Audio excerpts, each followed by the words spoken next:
personally up as a creator, as an owner, and as a CEO. My lipstick situation, you know, I had to like refund everybody and all that, you know, the hairy lipsticks, whatever. Just because something's legal doesn't mean that it's moral. Honestly, you guys, I don't know the future of my brand.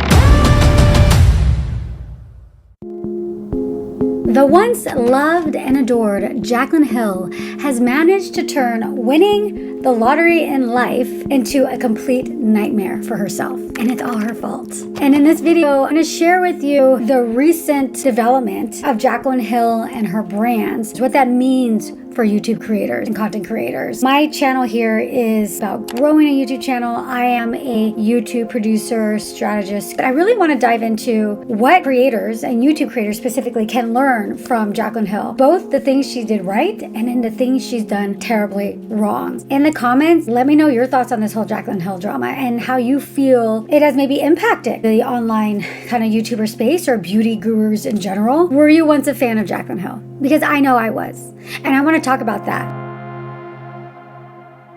This has been my #1 foundation for the past couple, I would say 6 months at least. I even used this on my wedding day. There was no question. No question. When Nicole asked me what foundation I wanted to use, not a doubt in my mind. I'm like, Tom Ford only. Jaclyn has an incredible ability to sell. She is a natural born saleswoman. There's no denying that that girl can sell.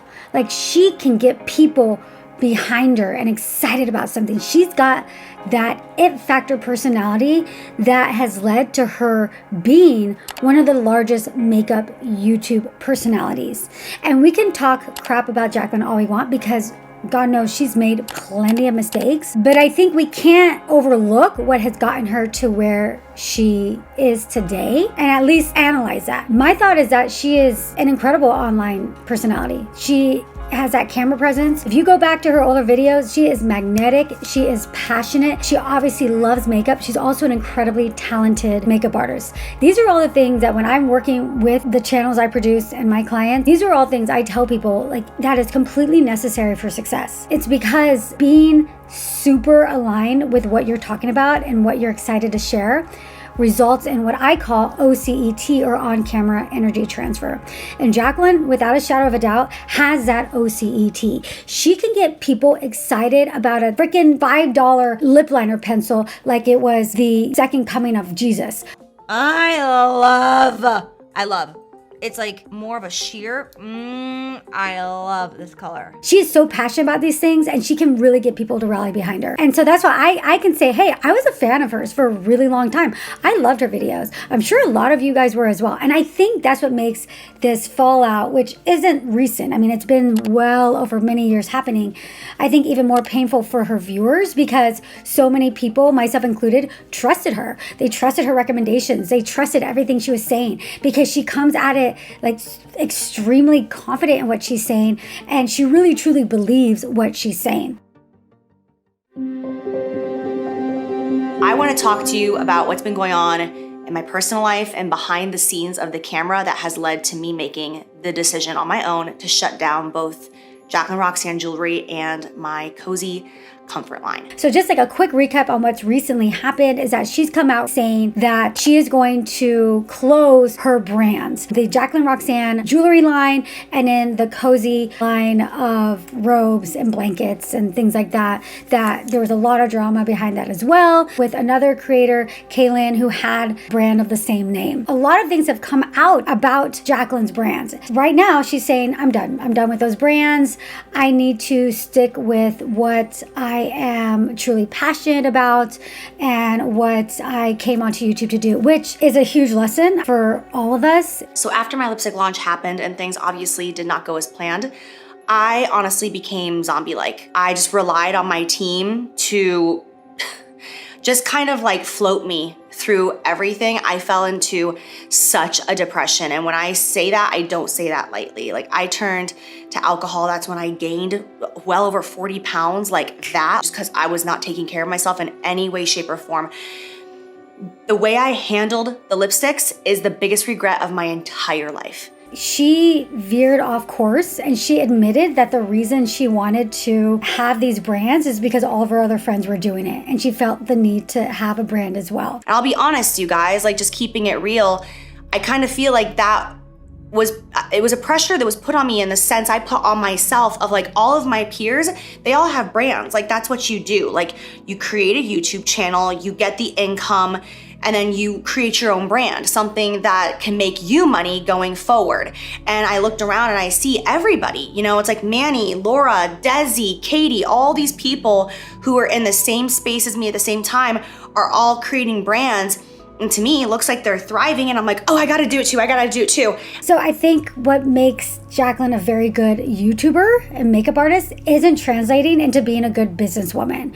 Obviously, she's not. It's not enough just to hire the best of the best, which I'm assuming with the amount of resources she had, she did. But you also have to be invested personally in the business. Running a business is not easy, especially a business of a physical product. I used to actually have a business. I had a line of licensed fashion apparel that my sister and I owned and operate that we sold in stadiums like the Staples Center where the Lakers and the Kings and the Clippers played. I know what it's like to have a business with a physical product, and there are so many moving parts and pieces that you have to be on top of. Jaclyn has had her run-in with some pretty horrific things happening, and she mentioned it in this recent video talking about her lipstick, the factory and all that. Many people come out saying that she's flat out lying about it. Marlena from Makeup Geek, who I absolutely love and admire, did a whole tell-all interview where she talked about the factories involved and some drama that happened between her and Jaclyn, and Jaclyn basically sharing the factories that Marlena shared with her in confidence to Morphe. I mean, pretty horrific stuff. I was in LA working at one of the manufacturers that I had told her about. She had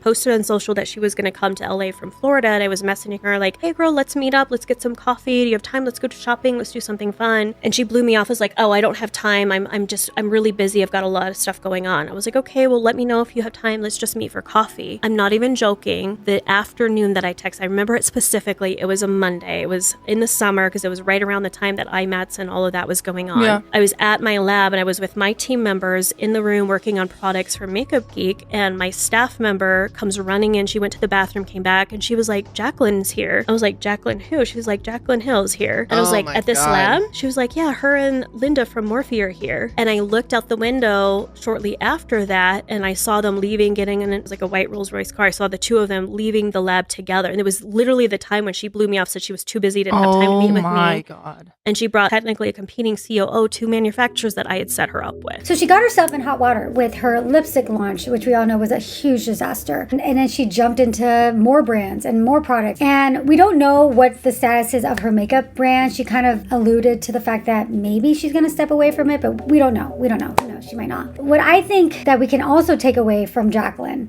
and learn from her is that no matter what happens, that girl jumps back on the horse again. And I also don't know if there's a sense of, I'm not a psychologist by any means, so I can't be diagnosing her at all, but it's almost delusion a little bit that I think she genuinely believes what she says. When she's talking in her videos, that's her truth, and she genuinely believes all of that. I think that has led to her being able to jump back on the horse and get back at it again. She's back now uploading favorites videos. She's just like, well, I'm just gonna wipe my hands of that, I'm gonna move on. She has made some terrible decisions. She has really hurt a lot of people along the way. She has been caught in lies and deceitful behavior. None of that should be admired. None of that should be made okay. This is a study of human psychology, and me being a curious person and seeing like, what's she gonna do next? They do say that some of the most successful people believe their own bullshit. Some of the biggest and most successful CEOs literally believe their own bullshit. And I think Jaclyn falls in that camp, that she's one of those people that genuinely believes her own reality. And whether or not it's a narcissism thing where she's not able to have the empathy for the other person or understand it, I think there's a little bit of that at play here. But in some ways, it's what has somewhat contributed to her success, which is crazy because part of her success is the fact that she does not stop. She keeps going. She's like one of those cockroaches. Like, she's not going to go away because she is drawn to YouTube. Time will pass and people might forget, people might not forget, but there will also be a whole new crop of people that will continue to discover her and not really know about her past. And she'll probably do okay as long as she keeps going. And that's kind of what she's doing right now. She's like uploading favorites videos. And granted, a lot of people hate watch her. However, for me, just being curious and checking out her video and just seeing what people are saying, I mean, there's a ton of positive comments. I don't know if she sat there and deleted a bunch of the negative comments, but I did see a bunch of comments that were very positive comments and saying, oh my God, I'm so excited to see this Jaclyn back. Because in a lot of ways, this was a Jaclyn that we all fell in love with. This Jaclyn that can squeal and scream about a random makeup product. Oh my God, you guys! Like, it's that energy that some people can't stand her. From the get-go, they couldn't stand her, but a lot of us really enjoyed watching. I was watching her favorite videos and I was almost like, oh my gosh, I want that. And without realizing, like, oh my God, she's doing it again. I'm so excited. This girl has a talent for being able to sell, and she has a talent for having that on-camera energy. I'm not kidding you guys. This brush is everything. Don't sleep on it. I'm so obsessed with this brush. It's one of my favorite bronzer brushes. It's so fascinating to me.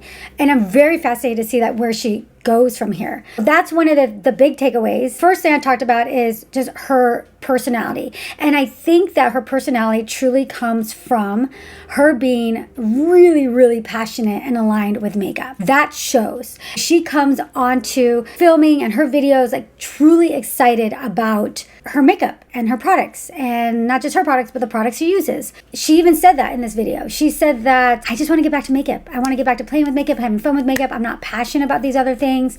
And I kind of had this like aha moment recently where I'm like, I don't want to be known as the cozy girl. I don't want to be known as the blanket girl. I don't want to be known as the jewelry girl. Like, that's not supposed to be my legacy. My legacy was supposed to be cosmetics. That's what I've loved since I was a kid. Like, that was my original dream, was something in the makeup creative space. At this time of my life, I just want to get back to that. That's maybe part of the reason why she made such terrible decisions with her business. I don't know. I think there's somewhat of a lack of integrity there. It's fascinating to me that she's just getting back on the horse again. So the first lesson is lean into what you're passionate with. Veering off course can maybe work for some people, but then for people like her, cannot. She's not able to veer off course. She does not have the ability or capability to be a business owner. And what happened to her when she veered off course, look at it. It manifested in her physical health. She admitted to becoming an alcoholic. When the whole lipstick thing happened, that was like really the spark where everything changed.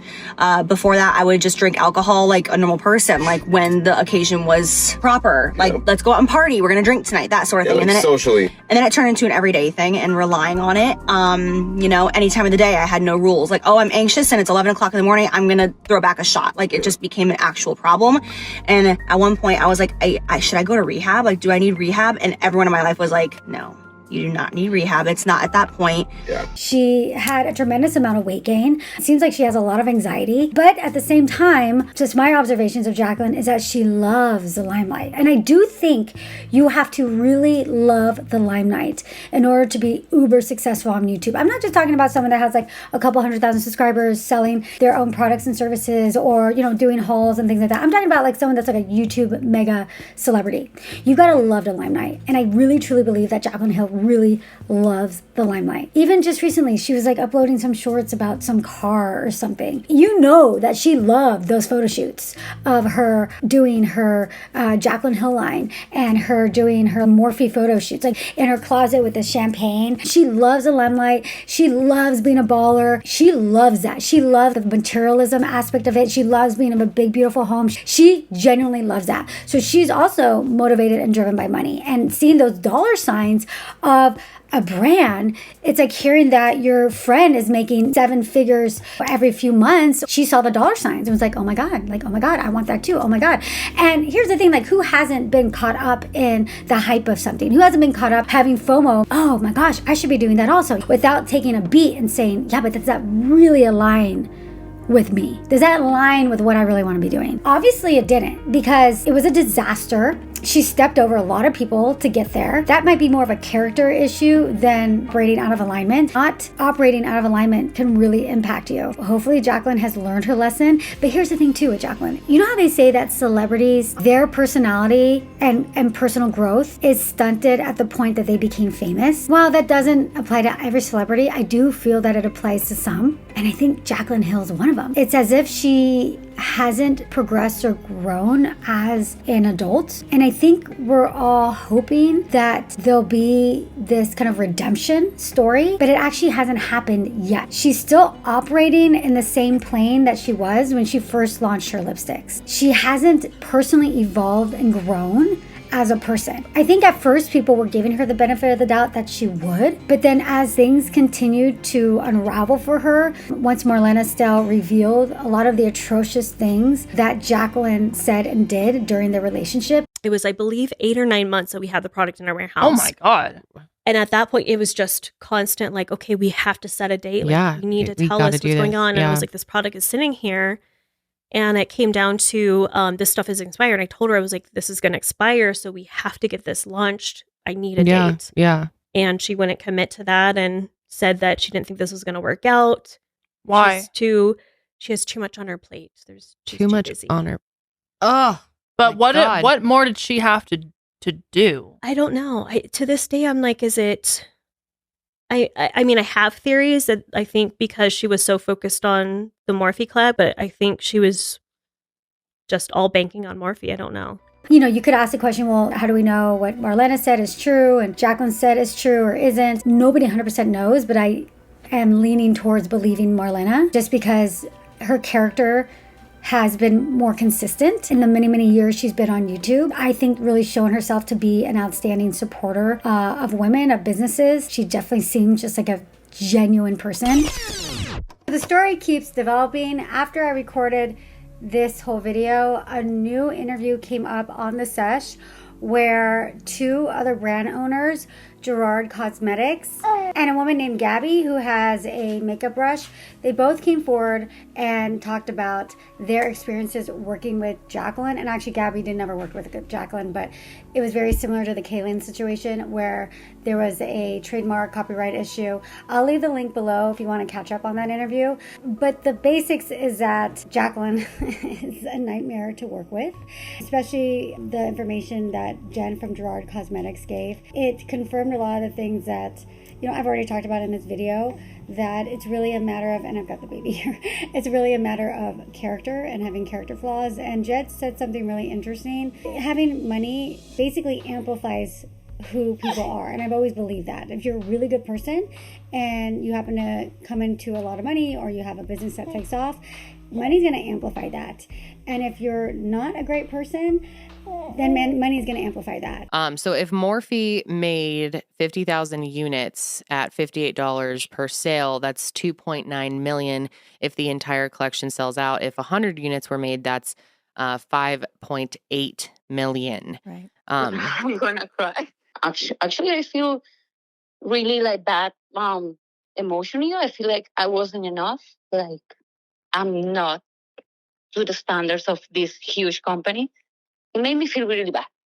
And it really hurt my company. All I can hope is that Jaclyn one day wakes up and realizes how much she has hurt people and tries to at least make an apology, whether that's publicly or private. Yep. Reach out to some of you because it's just horrible how she has treated people. And I think that karma, I mean, she's had to close her brand. She says it's because she doesn't want to be a brand owner anymore, doesn't want the work, whatever. I mean, I think it's pretty obvious why she's having to close these brands. I think a lot of people have caught on to this pattern of behavior and how she has just torn other women down. It's makes me very angry. Jaclyn knows that she has a lot of power in this industry and she wields that power a lot. Yeah. My experience with her is that she knows that she has power over people and she wields it like a weapon. And she discussed how everything that Jaclyn does is extremely calculating. Every single word. I'm not surprised to hear that Jen says that just everything that she does is extremely calculating. She's very strategic. She loves the money. She loves making a lot of money, and it's obvious. I've talked about that already. And this interview was just another confirmation, and more people coming out talking about their experiences working with Jaclyn. And it does seem as if some of these things are now starting to catch up with her, and that she's been able to, say, bully or just treat people a certain way over the course of her career. I think Marlena maybe gave strength to some of these other women to come out and speak out against their experiences with Jaclyn. And who knows what else we'll see, if there'll be more and more people coming out. I think time will tell. After the lipstick scenario, then we had this whole thing with the Koze brand, and then this situation that Marlena brought up that I mentioned earlier about her kind of revealing the manufacturers and factories to Morphe and some nasty stuff that she did. Creator, her name is Jaclyn. That's a pretty horrific story as well. Jaclyn it's the whole like Koze situation. Jaclyn's is called Koze, right? Yeah. But I think so. Koze Jaclyn had is Koze. but it's spelled the same. Yes. And they have very similar products. Even the logo looked a little bit like very similar vibes. Very similar, yeah. Yeah. So that was very upsetting to see that happen to her. And, you know, a lot of people came to Jaclyn's defense that, well, she didn't trademark it. Well, it turns out Jaclyn doesn't even She didn't have trademark it. I trademarked checked either. just to see if I could help Jaclyn out, or, you know, just to see what was going on. It's not trademarked. Seeing that she didn't learn her lessons and that she continued to operate and act in this way, and that there are multiple people have come out saying that she literally stomped on them on her way up to the top. It's like, girl, you ever gonna learn? That's where you can go into psychological character analysis and say, well, maybe because she has this or that. As viewers, we're all pretty disappointed by her behavior. That's why I think the vitriol and anger towards her is even stronger, because she was so likable at the beginning, which is what I started with, that she had this vivacious personality that whatever, I mean, hey, I have Champagne Pop, and that was a great product. I loved it. She should have just stuck with those kind of collaborations. It's like she got greedy and she wanted more, and she's a terrible business owner, and I think she gets caught up in her own BS in a way, and she gets caught up in her own anxieties, and she tends to forget about everybody else. But the anger towards her is because I think everyone felt duped by who she was. Maybe she has enough self-awareness to know, and it sounds like that's kind of what's going on in the last video, but she has enough self-awareness to know that, hey, I'm just going to stay in my lane. I'm just going to do what originally blew me up. I'm going to talk about makeup. I don't know what she has planned next, because at the end of her video, well, she said during her video, she said, I'm not going to be selling anything. I'm done. And at the end of the video, she's like, oh, I have something new coming. It's just like, it's so ridiculous. It's funny. You have to laugh at it, because you're like, are you... All I know is we do have one last launch in our pipeline that's actually coming out this month, and it's the most innovative product that I've ever created. You will see that I really put time and effort into this product with my team. There's nothing like it. There's no formula that I have ever seen on the market like this. It is so beautiful and so unique. And I'm so excited for it to launch. And I just want to be able to give my brand the love that it deserves, even if it ends up shutting down too. I don't know. It's just fascinating, because at the end of the video, she's like, oh, but I have a new product coming out. I have something special coming out. And you're like, okay, all right, whatever. And people do like to hate watch her. And I think it's also a hate and curiosity. Something else that she does that I think that we can all learn from is to continue on despite the hate. You could say that her hate is warranted because she did some pretty nasty things, but she's still facing hate. She even talks about it in some of her short videos, how she gets a lot of hate. But like, despite that, she has no problem just uploading again and again and again. Like, it doesn't stop her. She's committed to being on YouTube. And I think what it is that she just loves it. She loves the attention. She loves makeup. She loves talking about it. Like, she loves all the good aspects of it. She loves all the aspects that you probably are searching or looking for or like about being on YouTube, right? The accolades, the recognition, the money, having fun. These are all things I think that attract all of us to YouTube. Jaclyn included. That girl can just keep going despite the hate. You know, a lot of people take some time away. We've seen YouTube literally chew up and spit out creators and creators that leave their YouTube channels. I did a video on Jenna Marbles, Sarah Therese. They all kind of stepped away from YouTube, and she doesn't let it stop her. And I think that's another lesson we can take away from Jaclyn. It's like, damn. If you're committed, you're committed. You can come back again and again and again. And if someone like Jaclyn Hill can come back, that means like anyone can come back. You know what I'm saying? Like, we'll see what happens. I have a feeling that she's going to keep coming back. And will she have a redemption story? Will we be able to look back 5 years from now and being like, oh wow, now she's a stand-up person and she's truly learned from her mistakes and admitted her mistakes? I think that's a big issue a lot of people have as well, is that she has not acknowledged or really admitted her part in these mistakes, her part in Lipstick Gate, her part in the Koze situation, or even acknowledge the situation with Marlena. Will she ever acknowledge it? I don't know. I think people are maybe waiting to see. It doesn't look like she's going to, because she's had a lot of time to acknowledge things and opportunities to acknowledge her mistakes, and she really hasn't, or taken accountability, and she really hasn't. I don't know. But what does this mean for the beauty community? And I saw a really good video, Mallory Brooke. She had a really good video on it. I'll link hers below. She talked about the beauty community, and I really loved a lot of what she said because I completely agree with it. I am so tired of, one, hearing that the beauty community is dead. It's not dead. It's alive and well, and there's so many of us on here that love what we do and are honest and really actually like connecting with our audiences and don't just say it and then just push product after product that we have created and have taken credit for that really aren't ours. It's not dead, and I'm tired of actually hearing all of my peers say that it's dead. Just because you're feeling down and out about what you do, it doesn't mean that your industry's dead. It just means you're in a slump. You just got to keep going. Granted, while I'm not a beauty guru or YouTuber, I work with them all the time, all day, every day. Successful YouTube channels with hundreds of thousands of subscribers in the beauty community. I know that the beauty community is alive and well. I know that. The landscape might look a little different than it did 5 years ago when Jaclyn was rising to fame, when Tati and Jeffree